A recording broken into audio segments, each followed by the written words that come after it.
रैलियों में राजनेता आपको लॉ एंड ऑर्डर दुरुस्त होने की बात बताते हैं, लेकिन जब एनसीआरबी का डाटा सामने आता है स्थिति साफ हो जाती है। Yogi ji law and order, Mamata Banerjee law and order, हर राज्य का मुख्यमंत्री यही कहता है। हिसाब में आपको बताता हूं कि नेशनल क्राइम रिकॉर्ड ब्यूरो, जिसकी रिपोर्ट अभी आई है, 2020 की रिपोर्ट आ गई है। चूंकि देश में लॉकडाउन लगा था तो क्राइम के अधिकतर मामलों में गिरावट देखने को मिली है, लेकिन इसके बावजूद भी देश की राजधानी दिल्ली 19 मेट्रो शहरों में क्राइम के मामले पर अव्वल दर्जे पे आती है, यानी कि टॉप कर रही है। हम बात करेंगे क्राइम अगेंस्ट शेड्यूल कास्ट और शेड्यूल ट्राइब्स पर। इन पर केसेस आश्चर्यजनक रूप से बहुत ज्यादा बड़े हैं। देखिए 2020 में जो एससीज हैं उन पर 50,291 क्राइम के केसेस को दर्ज किया हुआ है। ये कितना होता है? कंपैरिजन पिछले साल से करें तो 9.4% ज्यादा यह आंकड़ा है। भारत में औसतन हर 10 मिनट में एक एससी पर अत्याचार होता है। एसटी के खिलाफ होने वाले क्राइम के केस में भी पिछले साल के मुकाबले 9.3% का इजाफा देखने को मिला है। देखिए शेड्यूल ट्राइब्स जो एसटीज के खिलाफ 8,272 क्राइम के केसेस हुए हैं। देश में 68 दिनों के कंप्लीट लॉकडाउन के कारण जहां अधिकतर केसों में गिरावट दर्ज की गई है, तो आश्चर्य होगा आपको जानकर के कि एससी एसटी के खिलाफ मामले जो बड़े हैं वो चौंका देते हैं। गौर करने वाली बात यह भी है कि यह केसेस कुछ राज्यों में ज्यादा हैं। सिर्फ उत्तर प्रदेश में 12,000 से ज्यादा केसेस एससी पर क्राइम के मामले हैं, जो टोटल केस का 25% हो जाता है। यह अलग बात है कि उत्तर प्रदेश आबादी के मामले में देश का सबसे बड़ा राज्य है और एससी की संख्या पूरे देश में यूपी में ही सबसे ज्यादा है।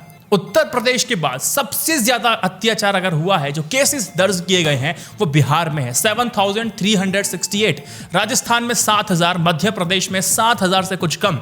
इन राज्यों में देश के 2/3 केसेस रजिस्टर हुए हैं, जबकि इन 4 राज्यों में देश का 40% एससी रहता है।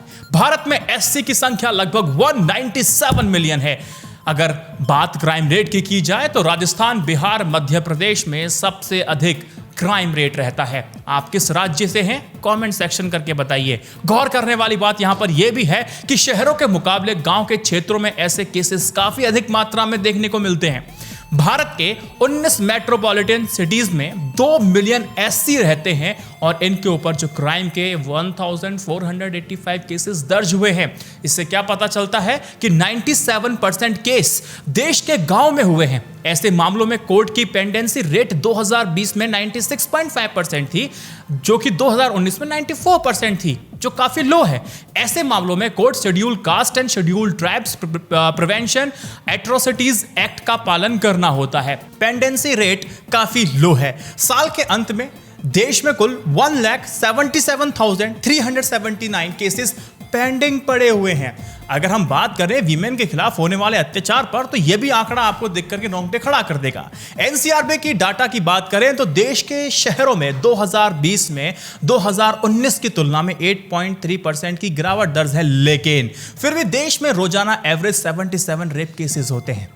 महिलाओं के क्राइम पर 2020 में 3,71,503 केसेस दर्ज हुए हैं। 2019 में यह संख्या 4,05,326 होती थी। 2018 में 3,78,000। उत्तर प्रदेश में 50,000 केसेस दर्ज हुए हैं। इसके अलावा वेस्ट बंगाल में 36,000, राजस्थान में 34,000, महाराष्ट्र में 31,000 और मध्य प्रदेश में 25,640 केसेस महिलाओं पर हो रहे अत्याचार दर्ज हुए हैं। महिलाओं पर क्राइम में rape, domestic violence, dowry, harassment, kidnapping, acid attack के केसेस सामने आते रहते हैं। इन सभी क्राइम में डोमेस्टिक वायलेंस के केसेस सबसे ज्यादा होते हैं, 30.2%। 100 में से यानी कि 30 मामले एसिड के होते हैं। इसके अलावा असॉल्ट के भी 19.7% केसेस है, किडनैपिंग के 19% है, रेप के 7.2% केस रजिस्टर हो रहे हैं। देश में लॉकडाउन के दौरान 28,040 रेप के केसेस रजिस्टर हुए थे। 2019 में रेप के केसेस 32,000 थे, 18 में 33,000 थे, 17 में 32,000 थे, लगातार बढ़ते जा रहे हैं। 2020 में अगर राजस्थान की बात की जाए तो वहां पर 5,310 रेप केस दर्ज हुए हैं। उत्तर प्रदेश में 2,000, मध्य प्रदेश में 2,000 मामले दर्ज हुए हैं। 2020 में दिल्ली में 10,000 केसेस दर्ज हुए थे, जो कि 2019 में 13,000 से कम।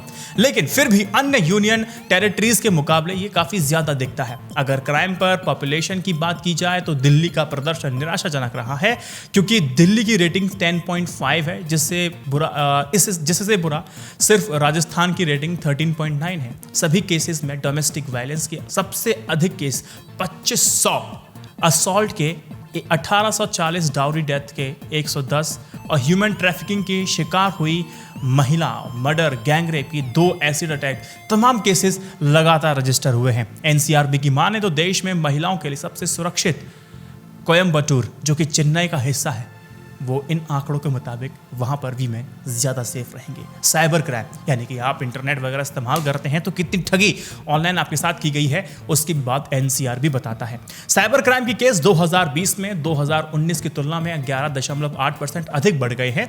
2020 में लगभग 50,000 केसेस दर्ज हुए थे, तो 2019 में 45,000 क्राइम केसेस दर्ज हुए थे।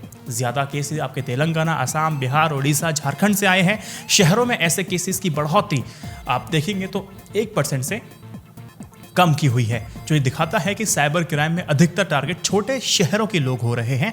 देश के कुछ ऐसे एरिया हैं जहां से साइबर क्राइम का संचालन सबसे ज़्यादा होता है, और राजस्थान का ये भरतपुर हो गया, झारखंड का देवघर हो गया, उत्तर प्रदेश में नोएडा, महाराष्ट्र में पालघर हो गया, मध्य प्रदेश में ग्वालियर, चंबल का क्षेत्र हो गया। ज़्यादातर जो क्रिमिनल्स हैं, लोगों का फ़ायदा ओटीपी का फुल फॉर्म आपको पता है, वन टाइम पासवर्ड के जरिए उठाते हैं, जिससे आपकी सारी जानकारी ले ली जाती है। अब तो लोग फ़ोन में आपको QR कोड स्कैन करने को बोलते हैं और आप पासवर्ड डालते हैं और पैसा आपका ट्रांसफ़र हो जाता है। ऐसा भी होता है। हैदराबाद में हुए लगभग 40% केसेस राजस्थान के भरतपुर से ऑपरेट किए जाते हैं। अगर हम motor vehicle theft and kidnapping की बात करें, गाड़ियाँ घर के बाहर होती हैं, सुबह देखते हैं और कहीं चली गई होती हैं।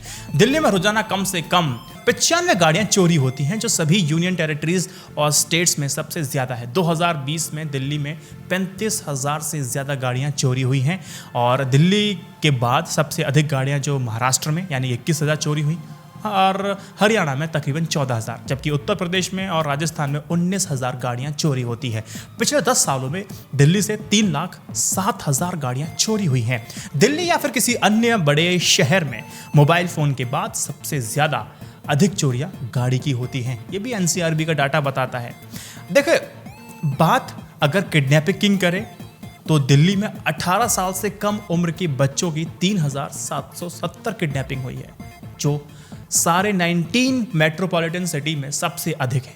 16 से 18 एज ग्रुप में सबसे अधिक 1400 किडनैपिंग हुई है। अधिकतर किडनैपिंग फिरौती के लिए ही की गई हैं, और दिल्ली के बाद सबसे अधिक किडनैपिंग के मामले अगर आते हैं तो आपके बेंगलोर में आते हैं, जो कि 694 के आसपास हैं, और कोलकाता में 266।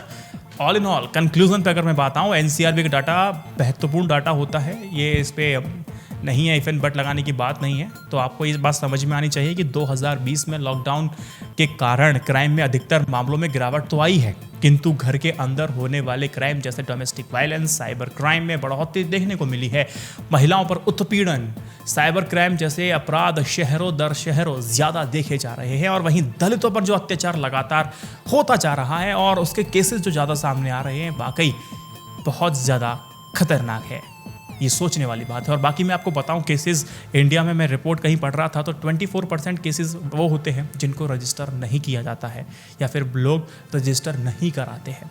ये एक डाटा मैंने कहीं पढ़ा था। तो मुझे उम्मीद है दोस्तों, एनसीआरबी का ये ट्रस्टेड डाटा देखने के बाद आप मुझे बताएंगे कि आप कौन से स्टेट से इस वीडियो को देख रहे हैं।